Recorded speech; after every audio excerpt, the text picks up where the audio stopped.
I'm Luna, a 28-year-old small business owner living in Chicago. I've decided to share my story, hoping it might resonate with others who've faced similar challenges. This journey began 3 years ago, and though I've found some resolution, the emotional impact lingers. Let me take you through the pivotal moments of my life with Ryan, my now ex-husband, and the turbulent times we endured. I first met Ryan through mutual friends, and our connection was instant. He was charming, wealthy, and lived a life of luxury. Our relationship was vibrant and filled with joy. Ryan's affluence allowed him to be incredibly generous, showering me with gifts and making me feel cherished. On the surface, everything seemed perfect. We dated for 3 wonderful years before tying the knot. Ryan's financial stability meant he was always the one treating me to lavish dinners, designer clothes, and extravagant trips. While I appreciated his kindness, I often felt uneasy about the imbalance in our financial contributions. My salary from my small business wasn't anywhere near what Ryan made, and though he insisted it was normal for him to spoil me, I couldn't shake off the feeling of inadequacy. When we decided to move in together, Ryan reassured me that he had inherited a house from his family, so there was no need to worry about rent. Instead, we agreed to split the other expenses equally. I was both relieved and nervous. I wanted to contribute fairly, but was unsure if I could keep up with his lifestyle. Ryan's confidence in our arrangement, coupled with his generous nature, eventually put me at ease. Our first major challenge came when I had to meet Ryan's family. He was busy with work commitments and couldn't join them, so I was left to host his parents and sister on my own. Ryan had warned me about his family's judgmental tendencies, but I wasn't prepared for how uncomfortable their visit would be. Ryan's mother, Helen, was particularly harsh. From the moment they arrived at our Chicago home, it was clear she didn't approve of me. Her disapproval was palpable, and she wasted no time expressing it. "So you're the woman Ryan has been seeing?" Helen asked with a critical tone. "I must say, I didn't expect you to live in this house. Do you even contribute to the household expenses?" I tried to explain, "The house is fully paid for, but we split all other bills evenly." I hoped to clear up any misunderstandings, but Helen quickly dismissed my explanation. "Just because the house is paid for doesn't mean you're not taking advantage of him. Remember, this is his house, not yours." The conversation grew increasingly uncomfortable as Helen and Ryan's father, Frank, continued to criticize me. Frank, though less vocal, seemed to share his wife's sentiments. Ryan's sister, Nina, who was married to a wealthy billionaire, also joined in the disapproval. Her disdain was apparent, and whenever I tried to engage her in conversation, she responded with irritation.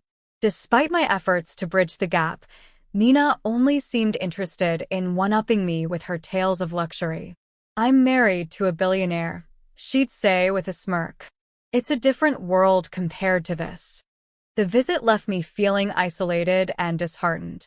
Ryan's lack of support was glaring.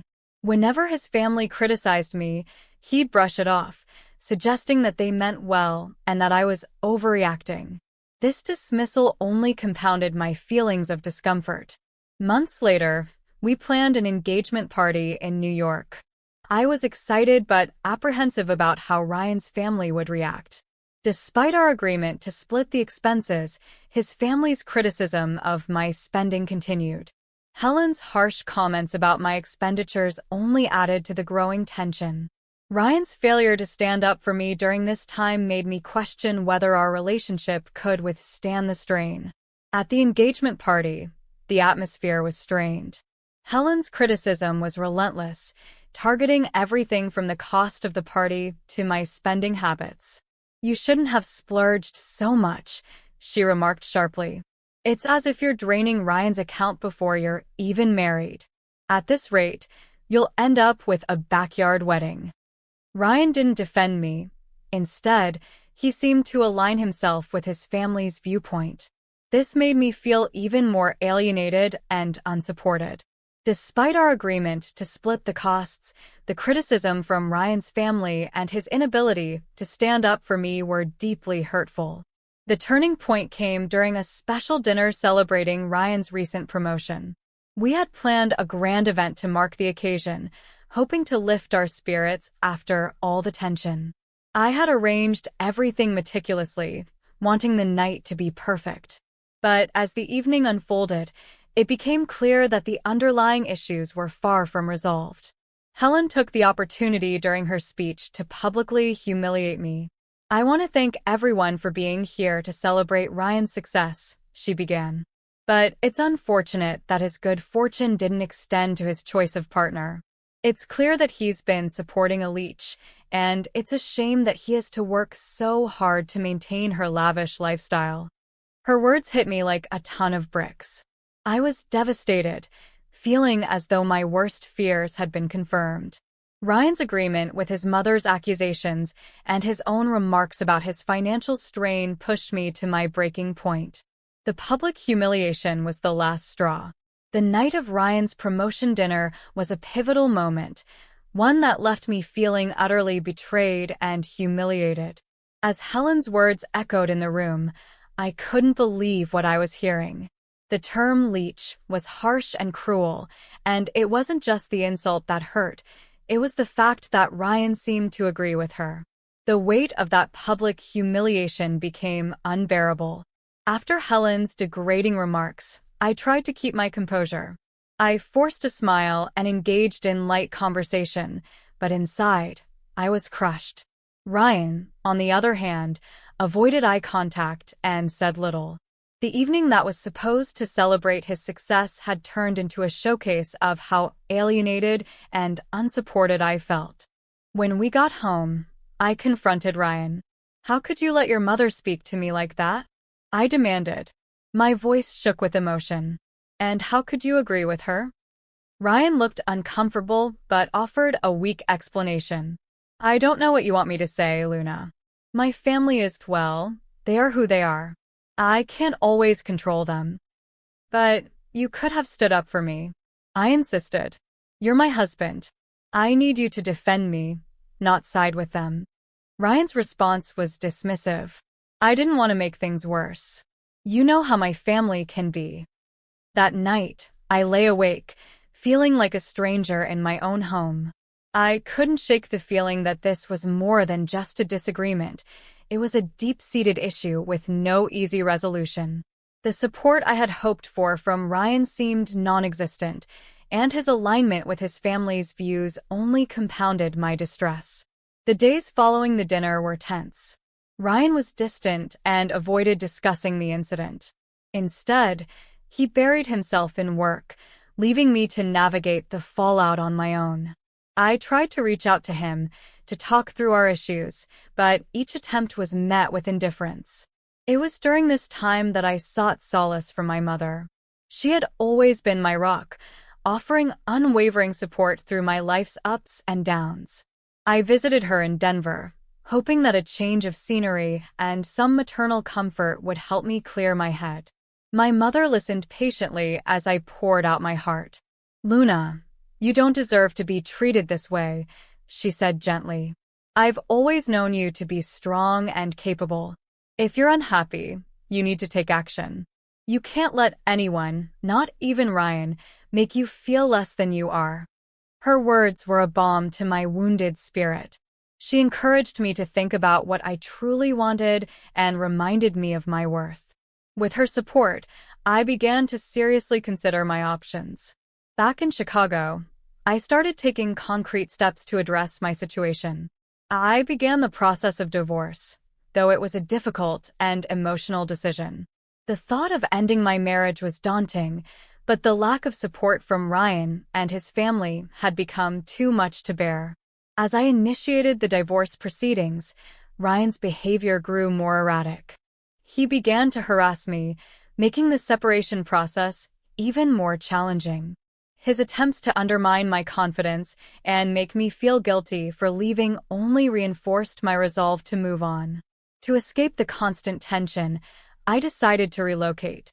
I found a small, cozy house in Denver and began preparing for a fresh start.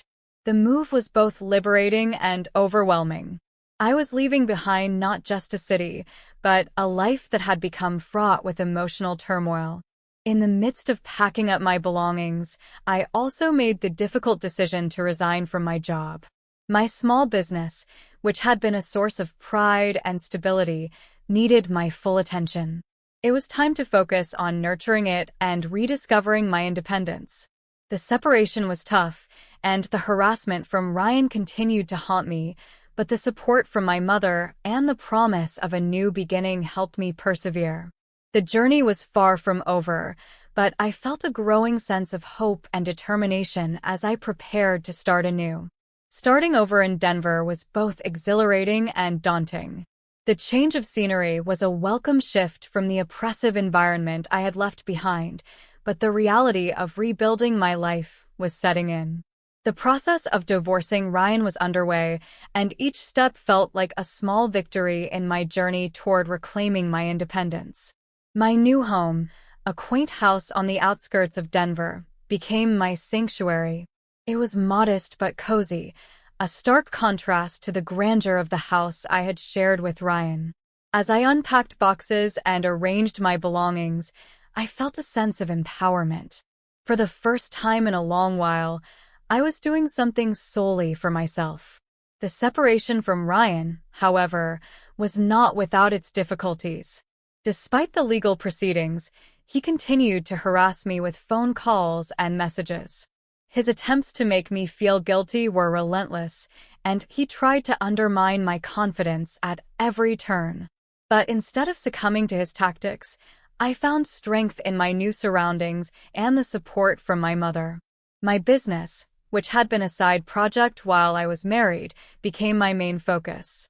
I threw myself into it, dedicating long hours to make it thrive. It wasn't easy, and there were moments of doubt, but I was determined to succeed. Each milestone, no matter how small, felt like a personal triumph. I could feel the seeds of my independence taking root.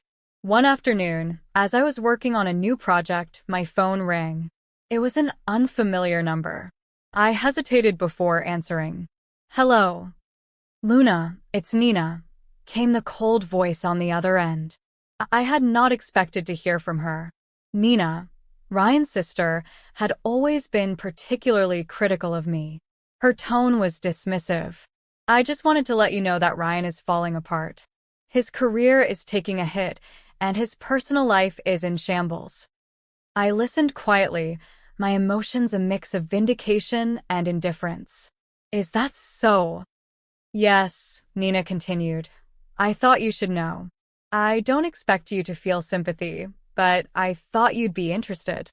I ended the call and shook my head. The family's drama was no longer my concern.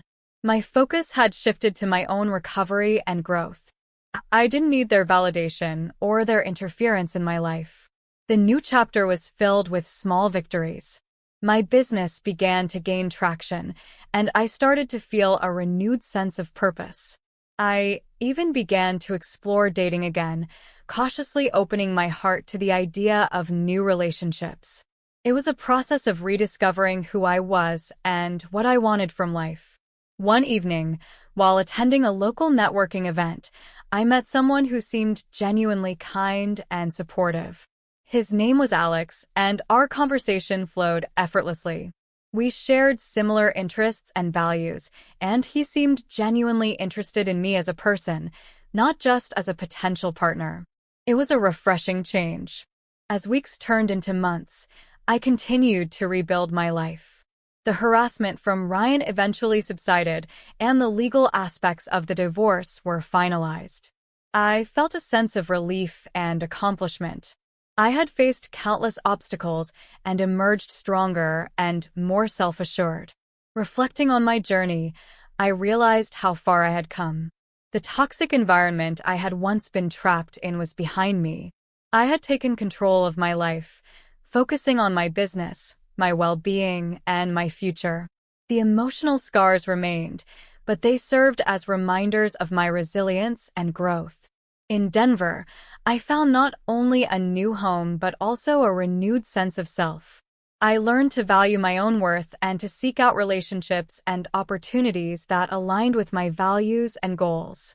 My story was one of overcoming adversity and embracing the possibilities of a new beginning. As I looked out at the city lights from my new home, I felt a glimmer of hope for the future. The road ahead was still uncertain, but I was ready to face it with the strength and independence I had fought so hard to achieve.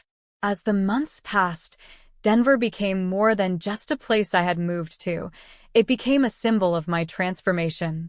My new life was far from perfect, but it was mine, and that realization was a profound source of strength and satisfaction. My business had grown beyond my expectations. What started as a small side project was now thriving, and I felt a deep sense of pride in what I had achieved. The long hours and sleepless nights were paying off, and my financial stability was more secure than ever. I had learned to balance work and personal life, allowing myself time to rest and enjoy the small pleasures that I had once overlooked. One crisp autumn afternoon, I received a message from my mother. She wanted to visit me in Denver, and I was thrilled at the prospect. Her support had been unwavering throughout my ordeal, and I was eager to show her the new life I had built. Her visit was a mix of celebration and reflection. We spent time exploring the city, reminiscing about the past, and discussing my plans for the future. During her visit, I invited Alex to meet her. The introduction went well, and Alex's genuine kindness was evident. My mother could see how much he respected and cared for me. It was a comfort to have her approval, but more importantly, it reinforced my belief that I deserved a partner who valued me for who I was. One evening, as we sat on the porch enjoying a quiet moment, my mother said, "Luna, I'm so proud of how far you've come. You've turned a difficult situation into something beautiful. It takes incredible strength to do that." Her words were a balm to my soul. I had spent so long doubting my worth, and hearing her affirm my journey was deeply validating. I had been through so much, and yet, here I was, standing tall and ready to embrace the future. Life continued to unfold in new and exciting ways. My business expanded, and I took on new projects that challenged and inspired me. I was no longer just surviving, I was thriving. Each day brought new opportunities and experiences, and I embraced them with open arms. Alex and I grew closer, and our relationship deepened. He supported my ambitions and shared in my joys and challenges. Our connection was built on mutual respect and understanding, something I had longed for and finally found. As we navigated our relationship, I felt a sense of hope and optimism that had been absent for too long. Despite the positive changes, there were moments of reflection. I occasionally thought about Ryan and his family and the impact they had on my life. But instead of dwelling on the past, I chose to focus on the present and the future. The lessons I had learned were valuable, and I used them to guide my decisions and relationships. The journey to self-discovery had been painful but enlightening. I had learned to value my own worth, to stand up for myself, and to seek out relationships that were supportive and fulfilling. My story was no longer defined by the struggles I had faced, but by the strength and resilience I had discovered within myself. As the year drew to a close, I found myself reflecting on the progress I had made. I was living a life that aligned with my values and dreams.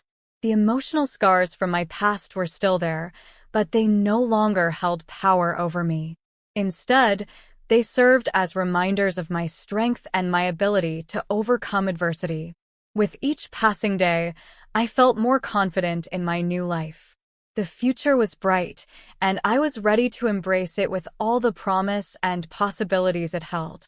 I had faced challenges and emerged stronger, and I was determined to continue growing and exploring the opportunities that lay ahead. As I looked out over the Denver skyline, I felt a profound sense of peace. My journey had been one of transformation and self-discovery, and I was grateful for the strength and resilience that had carried me through. The new dawn was not just the start of a new chapter, it was the beginning of a life I had fought so hard to create. And with that, I looked forward to the future with hope, optimism, and a renewed sense of purpose.